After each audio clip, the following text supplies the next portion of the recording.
হজরত খালিদ ইবনে ওয়ালিদ রাদিয়াল্লাহু তাআলা আনহু, যিনি ছিলেন সাইফুল্লাহ অর্থাৎ আল্লাহর তরবারি।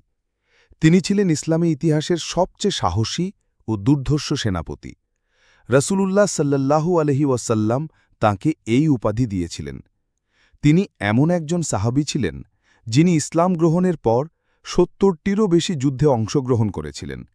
বদর যুদ্ধে ছিলেন না, কিন্তু উহুদের পর থেকে যত যুদ্ধ হয়েছে প্রতিটি যুদ্ধেই তিনি নেতৃত্ব দিয়ে গেছেন।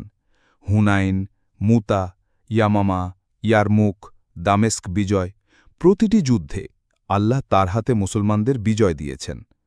তার অসাধারণ কৌশল, বুদ্ধিমত্তা, সাহসিকতা ইসলামের শত্রুরা পর্যন্ত স্বীকার করত।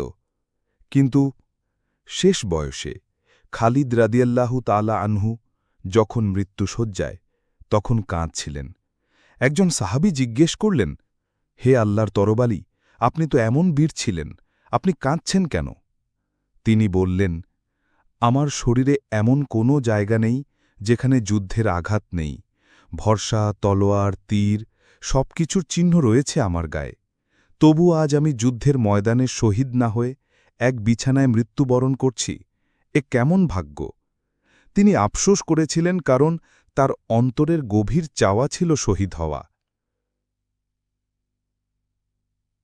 প্রিয় বন্ধুরা, এটাই ছিল খালিদ ইবনে ওয়ালিদ রাদিয়াল্লাহু তাআলা আনহুর হৃদয়বিদারক শেষ কথা, যিনি দুনিয়াতে বিজয় পেয়েছেন, শত্রুকে পরাজিত করেছেন, কিন্তু তার চোখ ছিল একমাত্র আল্লাহর সন্তুষ্টি ও শহীদের মর্যাদার দিকে।